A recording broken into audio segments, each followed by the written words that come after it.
আমি যেভাবে ইসলামকে জেনেছি, ইসলামকে গ্রহণ করেছি, পাহাড়ে অনেক বিপথে আছে, যারা এখনো অন্ধকারে রয়ে গেছে, যারা এখনো ইসলামকে চিনে নাই, যারা ইসলাম শব্দের অর্থ কী এখনো শুনে নাই, তাদের কাছে আমি কোরআন এবং হাদিসের ইসলামের যে শান্তির বাণী সেটা আমি পৌঁছে দিতে চাই।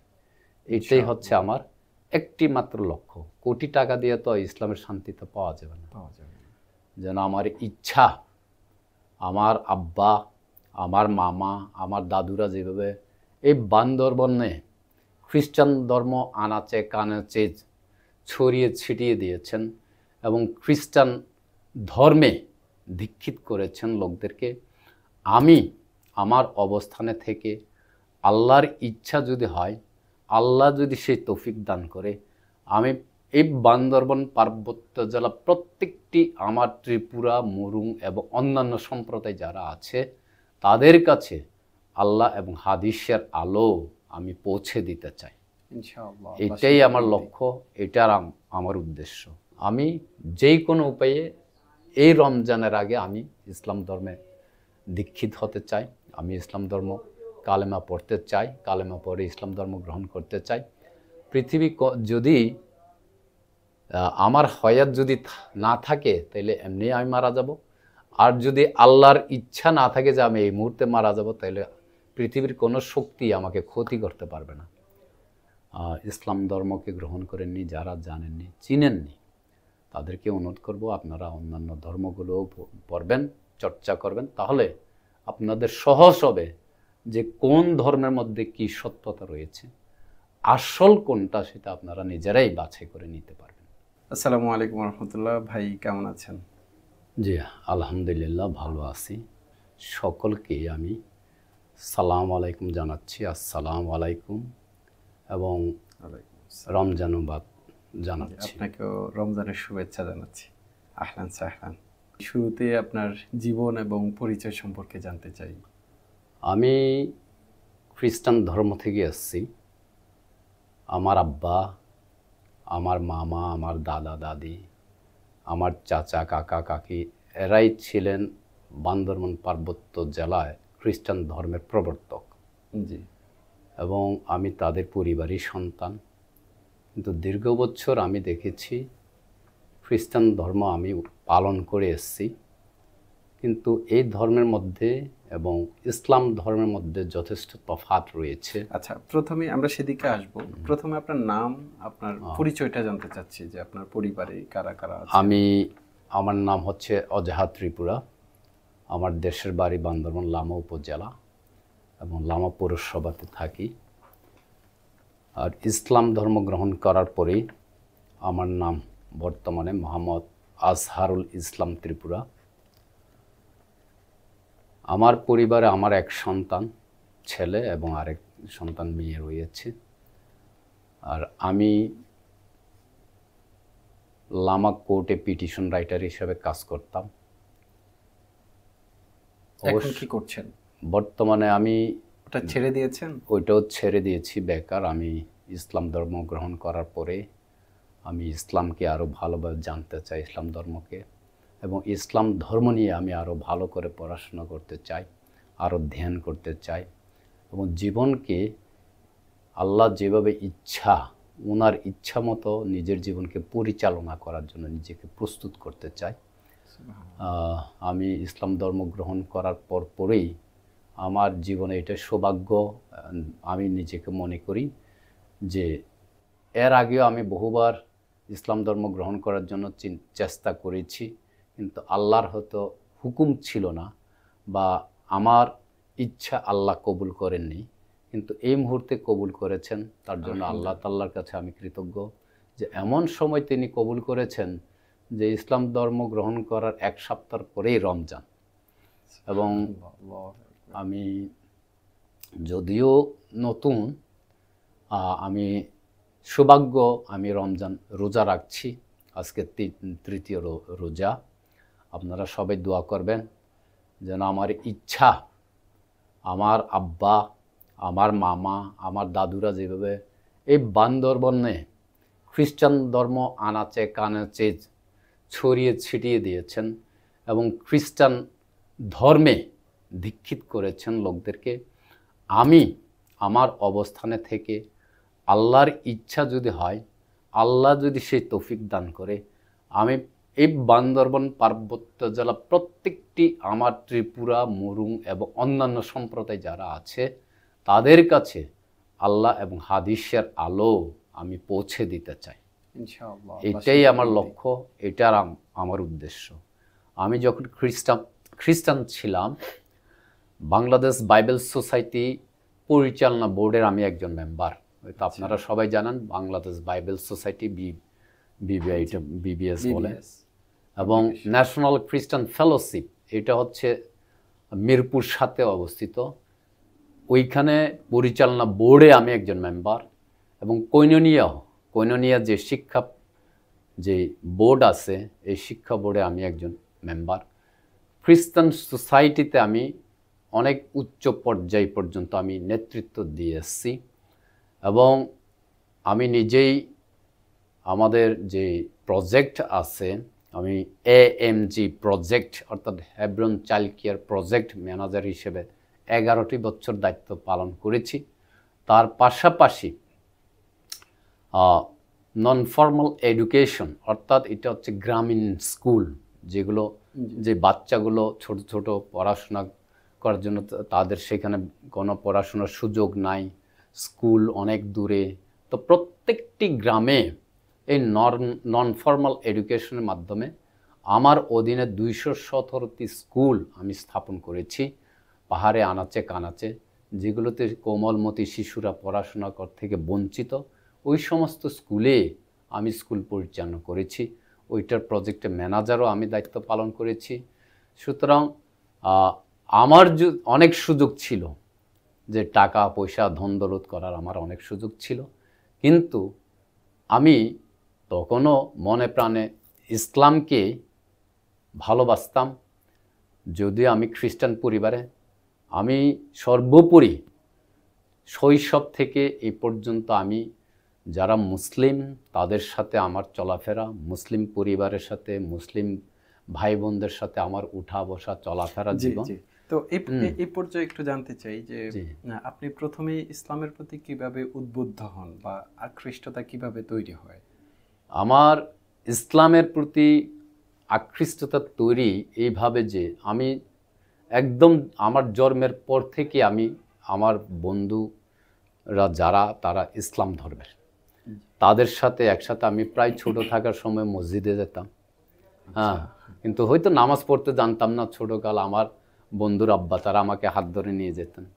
আমি খুব একটা প্রাউড ফিল করতাম যে ইসলামের মধ্যে এত সুন্দর সমঝোতা। প্রতি শুক্রবার যখন নামাজ পড়তে যাই সবাই আসে, যেটা আমাদের খ্রিস্টানদের মধ্যে দেখে দেখে নিয়ে যাওয়ার পরেও অনেকে রাস্তার মধ্যে থেকে যায়, শেষ পর্যন্ত গির্জায় পৌঁছে না। কিন্তু যারা ইসলাম ধর্ম পালন করে তাদেরকে ডাকতে হয় না, তারা আজানের সুরে যে আহ্বান, সে আহ্বানের ডাকে সবাই একত্রিতভাবে উপস্থিত হয় এবং সুন্দর করে আল্লাহর দরবারে নিজেদের ইচ্ছা, নিজেদের পাপ অন্যায় সকল তারা গিয়ে করে। তখন থেকে আমি অনুপ্রাণিত। যে মুসলিমদের যে সামাজিক ঐক্য, বিশেষ করে আপনি যে আজানের কথাটা বলেছেন, যে যখন আজান পড়ে তখন মুসলিমরা তাদেরকে ডাকতে হয় না, এটাই হচ্ছে আল্লাহর কাছ থেকে ডাক। ঐশ্বরিক যে ডাক আজান, সে আজানের ডাক শুনে তারা ছুটে চলে আসে মসজিদে ইবাদতের জন্য, তার আল্লাহকে তার হাজির এবং উপস্থিতি জানানোর জন্য। এই বিষয়টাই আপনাকে বেশি, আমার কাছে বিষয়টা অত্যন্ত ভালো লাগে এবং আমার হৃদয়ে যথেষ্ট এটা দাগ কেটেছে। কিন্তু আমাদের খ্রিস্টানদের মধ্যেও ঘন্টা মারে, হ্যাঁ, গির্জার টাইম হলে ঘন্টা মারে। আচ্ছা, ওটা ঘন্টা বেল পিটানো বলে। ঘন্টা দেয়, 3 বার দেয় এরা। আচ্ছা, হ্যাঁ, মনে করেন 9টা বাজে যদি গির্জা হয়, তাহলে আপনার 8:30 বাজে একটা দেবে, 8:45 বাজে একটা দেবে এবং 9টা বাজে জাস্ট। আচ্ছা, এটার সাথে মানে তাদের ইবাদতের যে কানেকশন, এই ঘন্টার সাথে ইবাদতের কানেকশনটা কিভাবে? তারা ইবাদতের কানেকশন ঘন্টা দিয়ে জানানো হয় যে গির্জার টাইম। আচ্ছা, যে আমরা গির্জা শুরু করতে যাচ্ছি, আপনারা আসেন গির্জায়। হ্যাঁ, আপনার ঘন্টা তো বাদ দেন, দেখে নিয়ে গেল, বললাম তো দেখে নিয়ে গেল হাত থেকে ছুটে আচ্ছা যায়, আচ্ছা শেষ পর্যন্ত আচ্ছা, পৌঁছায় তখন না। তারা একটা বিশেষ ইবাদত করে গির্জার ভেতরে জি এসে। জি। সেটা কেমন পার্থক্য, মানে ইসলাম ধর্মের সাথে যদি আপনি নামাজের সাথে যদি তাদের ইবাদতের একটা পার্থক্য? ইসলাম ধর্মে আসলে যে কোনো কিছু ধর্মের একটা গম্ভীরতা থাকার দরকার, একটা কি বলে এটাকে, একটা সম্মান, একটা স্থান, ধর্মের গাম্ভীর্য যেটা ওইটা থাকার দরকার। কিন্তু অন্যান্য ধর্মের মধ্যে সেটা নেই। বিশেষ করে খ্রিস্টান ধর্মে গান করে, হই হল্লা, এটা আসলে গাম্ভীর্যের মধ্য দিয়ে ধর্ম উদযাপন করতে হয়।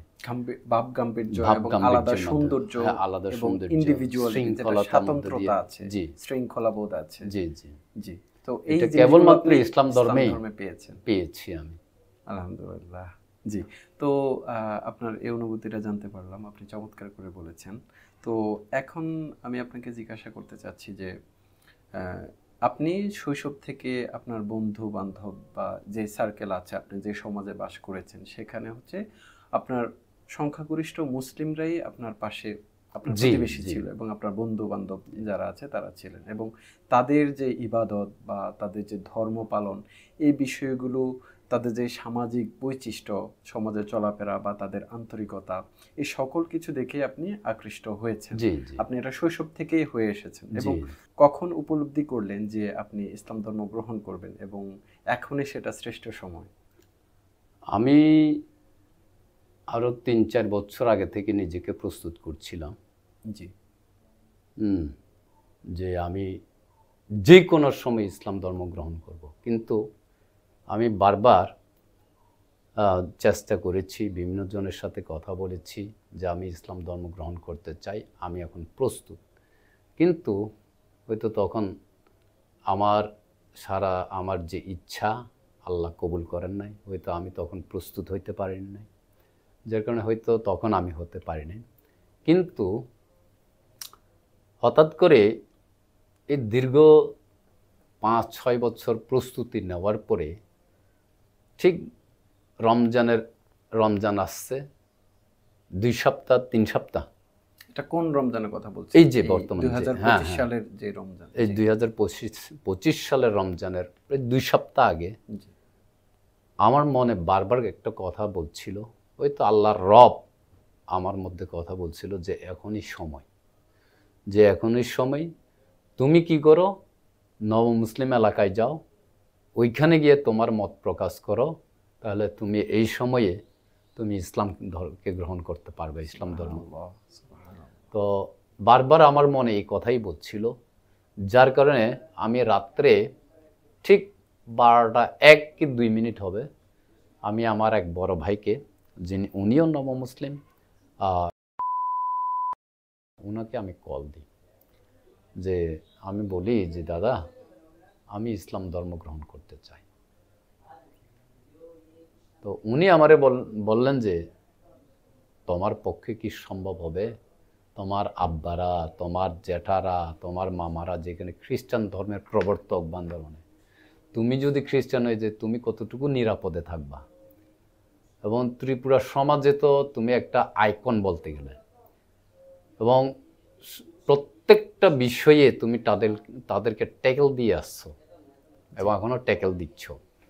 তো তোমাকে যদি এরা হারাই ফেলে, তুমি যদি ইসলাম ধর্মে গ্রহণ করো, আমার দিকে যদি চলে আসো, উনি বলতেছে আমার পার্টি যদি হয়ে যায়, তাহলে তো ওরা তোমাকে বড় একটা ক্ষতিগ্রস্ত হবে, তখন তোমাকে তো কিছু একটা করার জন্য চেষ্টা করবে এরা। আমি বললাম এটা আমার বড় বিষয় না, আমি যেই কোনো উপায়ে এই রমজানের আগে আমি ইসলাম ধর্মে দীক্ষিত হতে চাই, আমি ইসলাম ধর্ম কালেমা পড়তে চাই, কালেমা পড়ে ইসলাম ধর্ম গ্রহণ করতে চাই। পৃথিবী যদি আমার হয়াত যদি না থাকে, তাহলে এমনি আমি মারা যাব, আর যদি আল্লাহর ইচ্ছা না থাকে যে আমি এই মুহূর্তে মারা যাব, তাহলে পৃথিবীর কোনো শক্তি আমাকে ক্ষতি করতে পারবে না। হ্যাঁ, সুতরাং আপনি আমার জন্য ব্যবস্থা করেন, আমি ইসলাম ধর্ম গ্রহণ করব। কি হবে না হবে, কি করব না করব, এটা আমি মোকাবেলা করব, আল্লাহ মোকাবেলা করবে। আমি এটাই উত্তর দিয়েছি। কে ছিল, কার কাছে এগুলো আপনি পেশ করেছেন? আমি ওই কথাটা আমি অবগত করেছি, উনি হচ্ছেন নব মুসলিমের উপজাতি মুসলিম কল্যাণ সংস্থার চেয়ারম্যান। ও আচ্ছা, ওইখানে লামায়।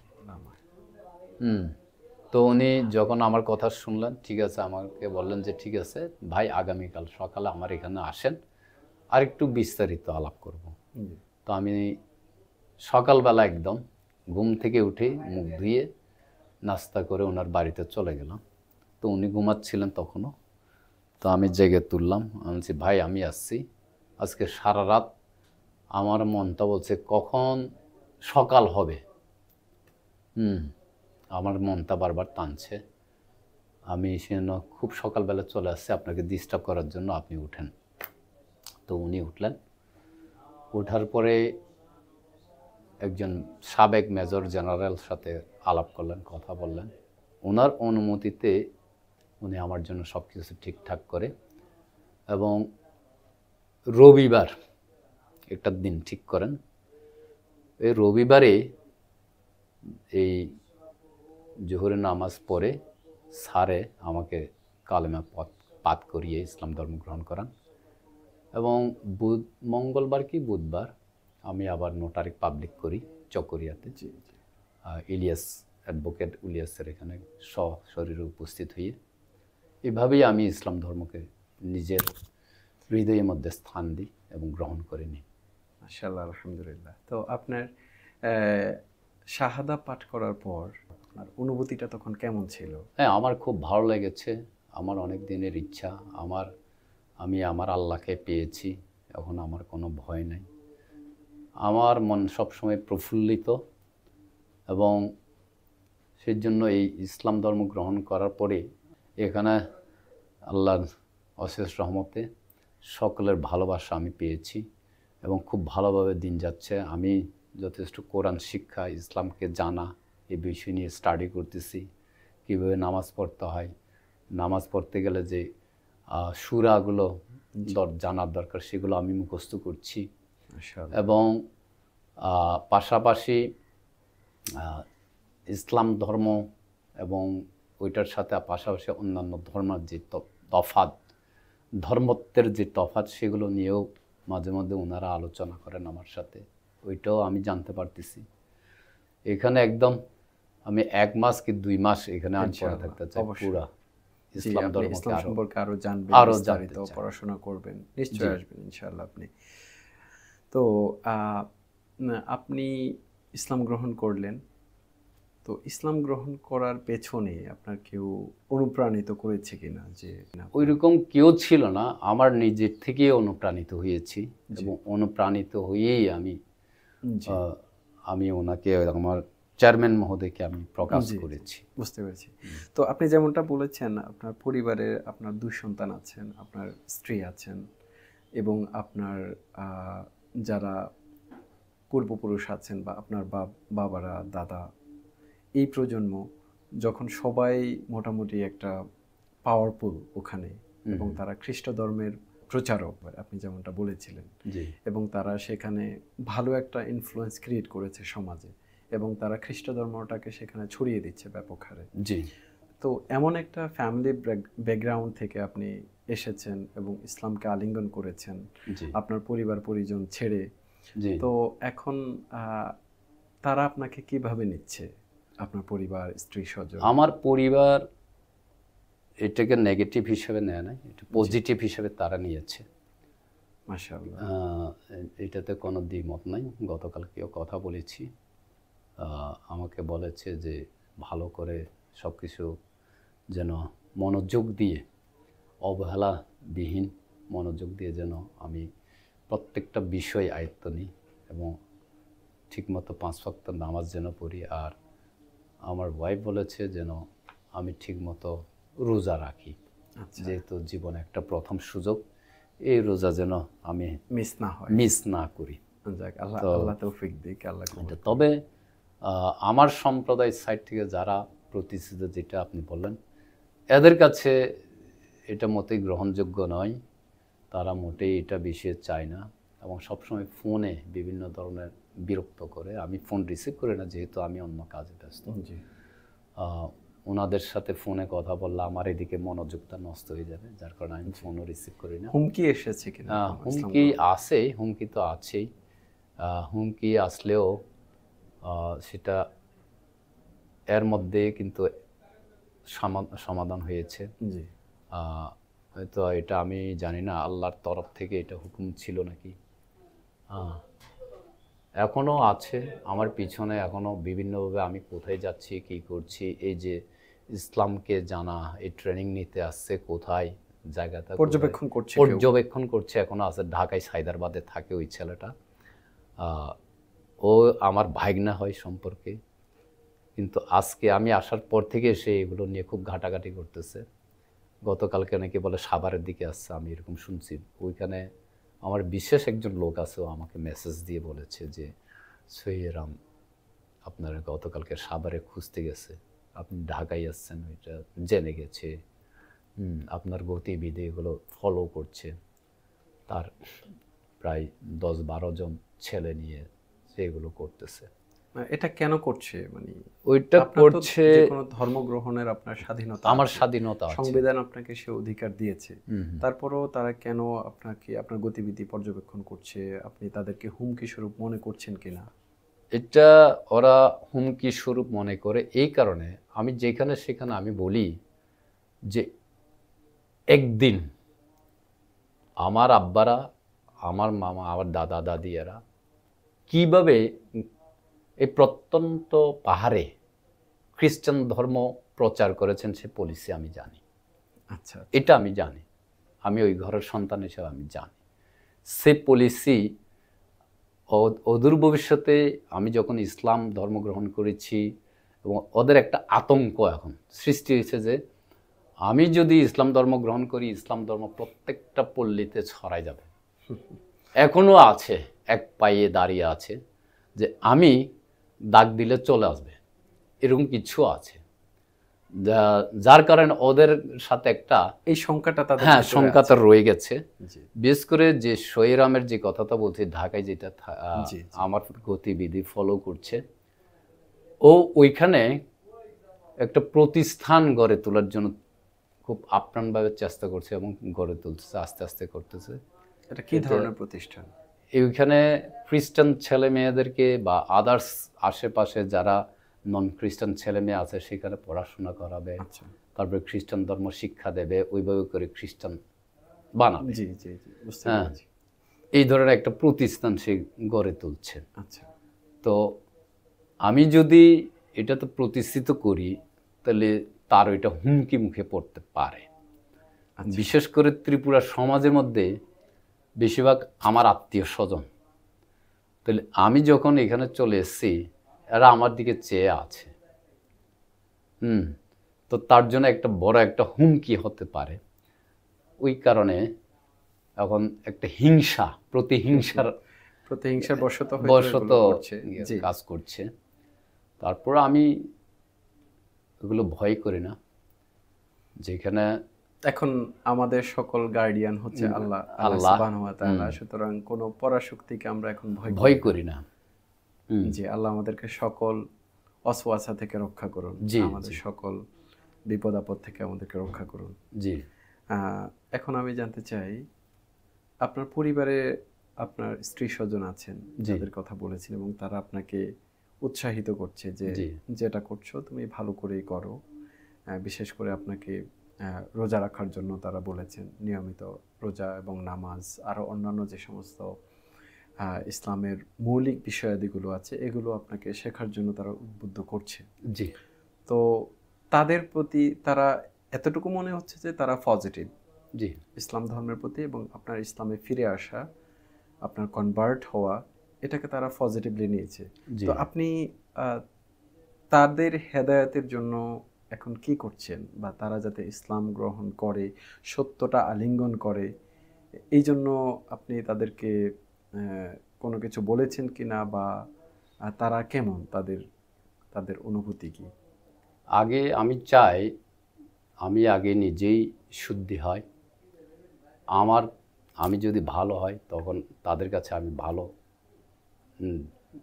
দেখব, বা ওরা আমাকে ভালো দেখবে। এবং আমাকে অনুকরণ করতে শিখবে। আপনার আচরণের আমার আচরণের হ্যাঁ, আপনার আচরণে ফুটে উঠবে যে আপনি কেমন ইসলাম গ্রহণ করেছেন, আপনি কেমন, এটা কি তুলনা যখন চলে আসবে তখন তারা আপনাকে অনুপ্রাণিত হবে, আপনার মাধ্যমে তারা অনুপ্রাণিত হবে ইনশাআল্লাহ। আল্লাহ আপনাকে সকল ইসলামের যত ভালো পজিটিভ দিক আছে, ইসলাম পুরোটাই পজিটিভ, তো আপনার ভেতরে সকল ইসলামের সৌন্দর্যগুলো আল্লাহ তাআলা আপনার জন্য কবুল করে নিক এবং আপনার পরিবার পরিজন যারা আছেন যাতে আল্লাহ তাদের দিলকে পরিবর্তন করে দেন ইনশাআল্লাহ, আমরা সেই দোয়া করি। আলহামদুলিল্লাহ। জি ইনশাআল্লাহ। আপনি বলেছেন আপনার দাদারা, আপনার বাবার যারা যে প্রজন্ম আছেন এবং সমাজে অনেকেই আপনার জন্য হুমকি স্বরূপ আছে এখন আপনি মনে করছেন।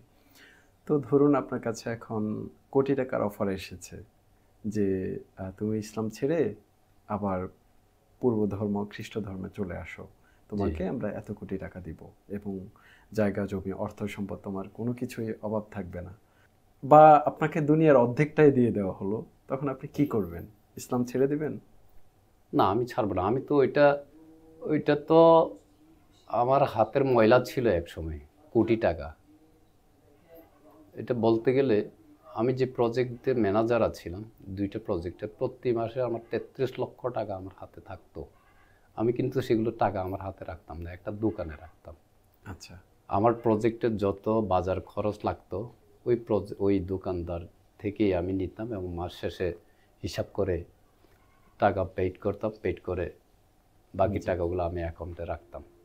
হ্যাঁ, আমার হাতে এটা সুযোগ ছিল। প্রতি মাসে 33 লক্ষ টাকা মানে 1 টাকা 2 টাকা না, প্রতি মাসে আমি ওইখান থেকে 3-4 লাখ টাকা আমি এমনি সরাই ফেলতে পারি, কারণ ভাউচার করা আমার অধিকার, ভাউচার বাজেট পাস করানো আমার অধিকার। সুতরাং আমি ছোটকাল থেকে মুসলিম পরিবারের ছেলে মেয়েদের সাথে চলেছি, তাদের মা বাবারা যেভাবে সৎ আমি দেখেছি, এবং এই প্রজেক্টের টাকাগুলো কীভাবে আসছে সেগুলো আমি স্বয়ং দেখেছি, যার কারণে ওই সমস্ত দুর্নীতি আমি করিনি। আমি যখন চাকরিটা ছেড়ে দিয়েছি, চাকরি ছাড়ার পরে আমি চাউল বাকি করে আমার সংসারের জন্য 1 কেজি চাউল কেনার সেই টাকা আমার ছিল না। আমি যদি টাকা পয়সা ধন দৌলত চাইতাম তখন থেকেই আমার যথেষ্ট টাকা পয়সা থাকতো, আজকে এরকম থাকতাম না। আচ্ছা, তো এরপরেও আমি একদম আরেকটা খুব ভালো একটা পজিশনে ছিলাম এখনও। সরকার পতন হওয়ার আগে ওইখানেও একটা ভালো পজিশন ছিলাম। তো তারপরও আমি ওই সমস্ত ধন সম্পদ টাকা পয়সা থেকে আমি লোভ লালসা করি নাই। এখনও আমি যেখানে যাই সেখানে বলি যে আমি টাকা পয়সা ধন দৌলত কিছু চাই নাই, যেহেতু এক সময় আমার সুযোগ ছিল আমি সেগুলো প্রয়োজন মনে করি নাই। এখন আমি চাই না, আমি চাই আমি যেভাবে ইসলামকে জেনেছি, ইসলামকে গ্রহণ করেছি, পাহাড়ে অনেক বিপথে আছে যারা এখনো অন্ধকারে রয়ে গেছে, যারা এখনো ইসলামকে চিনে নাই, যারা ইসলাম শব্দের অর্থ কী এখনো শুনে নাই, তাদের কাছে আমি কোরআন এবং হাদিসের ইসলামের যে শান্তির বাণী সেটা আমি পৌঁছে দিতে চাই। এটাই হচ্ছে আমার একটি মাত্র লক্ষ্য। কোটি টাকা দিয়ে তো ইসলামের শান্তিটা পাওয়া যাবে না, হ্যাঁ, পৃথিবীর অর্ধেক দিলেও তো সেই শান্তিটা পাওয়া যাবে না, যে শান্তিটা আমি পেয়েছি। এই শান্তি আমি অন্যদের কাছে বিলিয়ে দিতে চাই, আমি শেয়ার করতে চাই ইনশাআল্লাহ। তো আপনার সর্বশেষ প্রশ্ন, সেটা হচ্ছে প্রত্যেকটা খ্রিস্ট ধর্মের বা নন মুসলিম যারা আছে পুরো পৃথিবীতে, আপনি তাদের প্রতি কি বার্তা দিতে চান? আপনার মেসেজ কি তাদের প্রতি? তাদের প্রতি আমার মেসেজ হচ্ছে যে আপনারা কোরআনের আলোতে আসেন, ইসলামের পতাকার তলে আসুন, আমরা সকলে ইসলামের পতাকার তলে এসে এই পৃথিবী থেকে আমরা ইসলামের জন্য, আল্লাহর জন্য আমরা সাজাই। সকলের প্রতি এটা আর্জি থাকবে, সকলের প্রতি এটা অনুরোধ, যাতে তারা তাদের ধর্ম পড়ে এবং ইসলামটাকেও পাশাপাশি ইসলাম ধর্মটাকেও নিয়ে যাতে তারা পড়াশোনা এবং গবেষণা করে এবং যেটা সত্য সেটাই তারা গ্রহণ করে। তাদের উপলব্ধিটা তখনই তৈরি হবে যখন তারা যে ধর্মে আছে সেটা অধ্যয়ন করে ভালোভাবে এবং যেটা ইসলামে বলা আছে সেটাকে তারা কম্পেয়ার করে এবং সৌন্দর্যটা তখনই সে খুঁজে পাবে, জি দুইটা যখন কম্পারেটিভলি সে পড়বে। জি তো এইভাবেই আপনি তাদেরকে আহ্বান করছেন। জি জি জি কারণ আমি এখানে এসে একটা জিনিস খুব ভালো লেগেছে, আমি দেখেছি এখানে সকল ধর্ম নিয়ে চর্চা হয়। জি বৌদ্ধ ধর্ম, হিন্দু ধর্ম, যে খ্রিস্টান ধর্ম আছে, তারপর কোরআন হাদিস তো আছেই, কিন্তু হিন্দুদের কাছে এটা দেখি না, আমাদের খ্রিস্টানদের কাছে দেখি না। আমি যেহেতু পূর্বে খ্রিস্টানদের কাছে কোনো কোরআন নাই, কোনো গীতা নাই, বা ত্রিপিটক কোনো বই রাখে না। আচ্ছা, হ্যাঁ, শুধু বাইবেলেই রাখে। কিন্তু আমি দেখলাম যে ইসলামের মধ্যে এগুলো নিয়ে চর্চা হয়। জি তো যেটা আপনি বললেন যে এটা অত্যন্ত আসলে গুরুত্বপূর্ণ, যে সকল ধর্মকে নিয়ে চর্চা করার দরকার আছে, জানার দরকার আছে। যখন চর্চা করবেন তখন কোনটা সঠিক এই বিষয়টা এমনি ভেসে উঠবে এবং জানতে পারবেন। জি সুতরাং যারা এখনও ইসলাম ধর্মকে গ্রহণ করেননি, যারা জানেননি, চিনেননি, তাদেরকে অনুরোধ করব আপনারা অন্যান্য ধর্মগুলোও পড়বেন, চর্চা করবেন। তাহলে আপনাদের সহজ হবে যে কোন ধর্মের মধ্যে কি সত্যতা রয়েছে, আসল কোনটা, সেটা আপনারা নিজেরাই বাছাই করে নিতে পারবেন। জি থ্যাংক ইউ জাজাকাল্লাহ। আজকে আমাদেরকে সময় দিয়েছেন, এজন্য আপনাদের প্রতি আন্তরিক কৃতজ্ঞতা এবং ধন্যবাদ জানাচ্ছি। আপনাকেও ধন্যবাদ জানাই এবং যারা শুনছেন তাদের প্রত্যেকেও ধন্যবাদ এবং কৃতজ্ঞতা জানাই। আপনাদের কাছে আমি দোয়া কামনা করি, আপনারা আমার জন্য দোয়া করবেন যেন এই রমজান মাসে প্রত্যেকটি রোজা আমি রাখতে চাই।